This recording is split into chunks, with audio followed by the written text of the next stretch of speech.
In our previous video titled Sovereign Wealth Funds and Private Equity, we talked about how sovereign wealth funds such as GIC and ADIA invest in private equity to help secure the future financial position of their countries.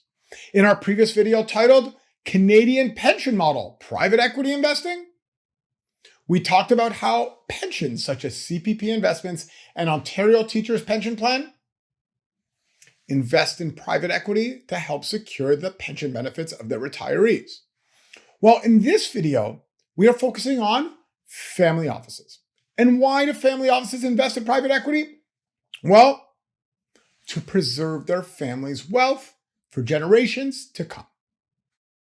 While many family offices are fairly secretive about their investments, global banks operate surveys that give an inside look into family office investing. 3 recent surveys include Citi's Family Office Survey Report in 2022, Goldman Sachs' Eyes on the Horizon 2023 Insights on Family Office Investing, and UBS's 2023 Global Family Office Report. In this video, we dive deep into the results of these surveys. We will first talk about the survey demographics. Then we will talk about the family office allocations to private equity. Then we'll talk about the 3 biggest family office concerns in 2023.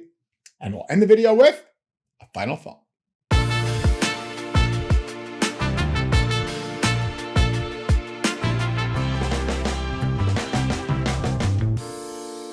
So let's get started with survey demographics. Before we can analyze the surveys, we want to look at the sample of the family offices surveyed. As you know from statistics, we want to figure out how the sample is representative of the entire population. For these 3 surveys, we will look at the time of the survey, the number of respondents to the survey, the geography of the respondents, and the size of the respondents by assets under management or by net worth. For Citi's Family Office Survey Report 2022, when looking at the time of the survey, Citi surveyed respondents from June and July of 2022. When looking at the number of respondents, there were 126 family offices in the survey. Looking at it by geography of the families, 60% were in North America, 17% in Latin America, 12% in Asia Pacific, and 11% in Europe, Middle East, and Africa. Now, looking at it by size of the family offices, out of the 3 surveys, this Citi survey had smaller family offices. When looking at assets under management, 53% of families had assets under $500 million, and 47% of families had assets more than $500 million, and 26% of families had assets more than $1 billion.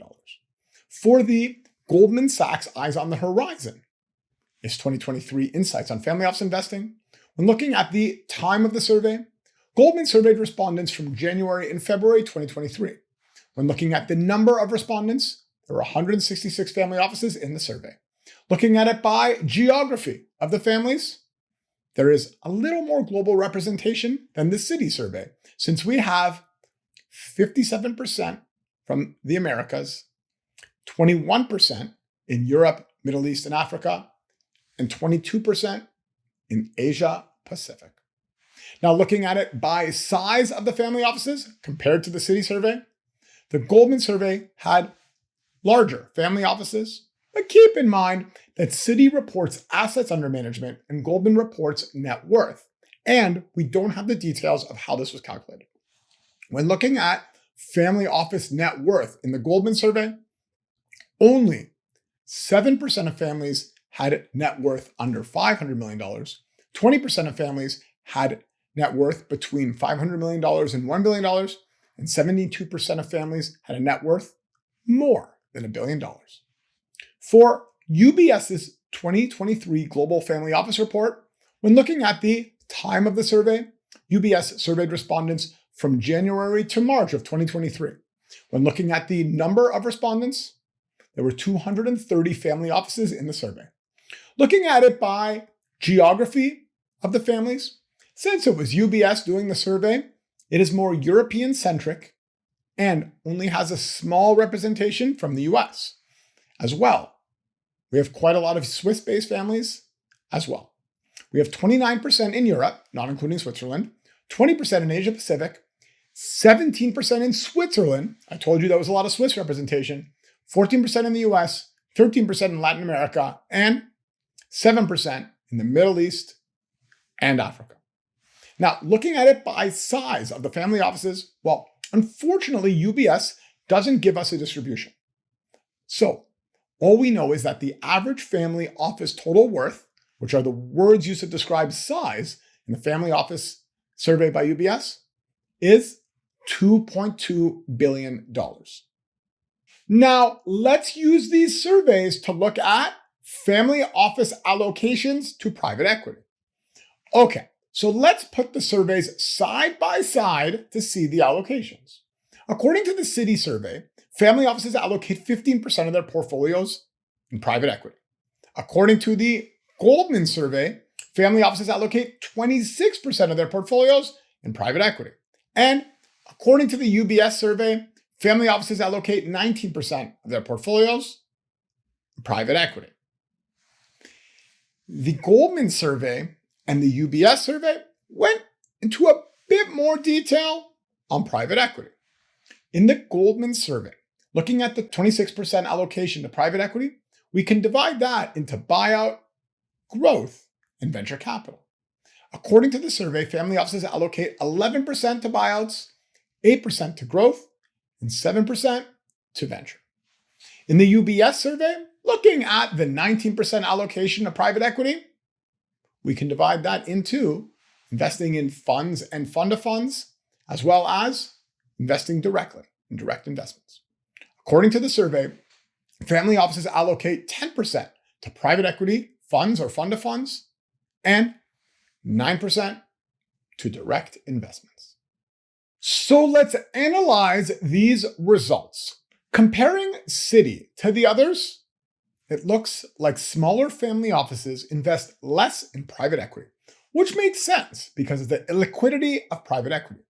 Now, a comment on this is that there are many new liquid private equity options available to smaller family offices and high net worth individuals, such as evergreen funds, that are becoming more popular and may help increase smaller investors' allocation to private equity. We'll be creating a video on liquid private equity later this year, so please subscribe to our channel to be notified when that comes out. Looking back at the data, it's interesting to see that larger families are investing upwards of 20% or more in private equity, 26% in the case of the family surveyed by Goldman. It's an asset class that has low volatility and long-term horizon, which matches well with many family offices' generational investing goals. So I'm not surprised by the high allocations to private equity. While we have little data on direct private equity, I want to point out that according to the UBS report, 9% of a family office's net worth is invested directly in private companies. I wouldn't be surprised if that percentage of 9% of the portfolio grows to double digits in the near future. Family offices have been investing more in direct companies over the years. Now, should family offices be investing directly in private companies? Well, I'm happy you asked. To answer this question, please check out our video titled Family Office Private Equity Question: to invest directly or not. In that video, we go into more detail to answer that question. So let's move on to the 3 biggest family office concerns in 2023. While the survey demographics from Citi, Goldman, and UBS were different, each of the surveys talked about the 3 same family office concerns for 2023. In no particular order, mainly because each survey has a different order, here are the 3 concerns.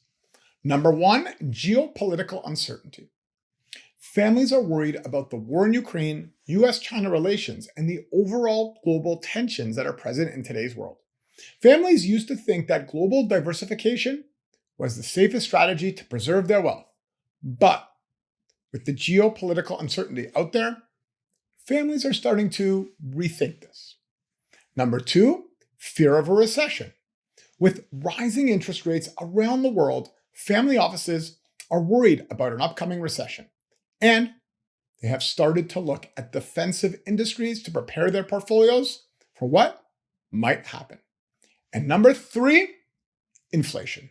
Inflation was the biggest concern according to the 2022 Citi report, but was not as big a concern in the 2023 reports from Goldman and UBS. But it's still a concern. Here's a fun fact about a comment on inflation from the Goldman survey. A few of the Goldman family office respondents mentioned that they have been investing in collectibles such as art, wine, and aircraft as an inflation hedge.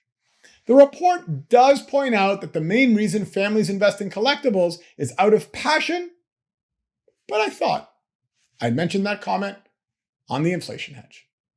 Now, here's a final thought. Family offices invest in private equity because it helps preserve their family's wealth for generations to come. If you have been following this YouTube channel for a while, you know that I travel around the world teaching private equity to family offices. Well, let me tell you about 3 different ways that family offices in my workshops have decided to invest in private equity. Family office number 1 is a real estate family that has over $1 billion in real estate assets. This family recently hired 2 senior private equity professionals to start direct private equity investing capabilities in-house. Family office number 2 is a family that sold their family business in the healthcare sector for over $2 billion. This family has been investing in private equity funds that have been offering the family office's small team co-investment rights, so that the family office team can eventually learn how to invest directly into private equity. To learn more about co-investing, please check out our video titled Review Private Equity Direct Investing, Fund Investing, Co-investing, and Secondary Investing. Family office number 3 is a family that made their money in the hedge fund industry and continues to invest in public equity using the family's money as well as outside capital. This family doesn't have time to look at private equity, so the family invests its private equity allocation with a leading fund-of-funds provider in both primary and secondary investments to diversify its private equity holdings by sector, geography, and size. So, family office investors, after this video, you may be thinking, how much should I invest in private equity? And if I invest in private equity, how should I do it? Well, the answers to your question depend on your specific situation and the long-term goals for your family's wealth. In this video, we took a deep dive into the results of recent family office surveys. We talked about the survey demographics. Then we talked about family office allocations to private equity. Then we talked about the 3 biggest family office concerns in 2023. Do you know of any helpful publications on family office investing in private equity? If so, please share them in the comments below so that others can learn from your post.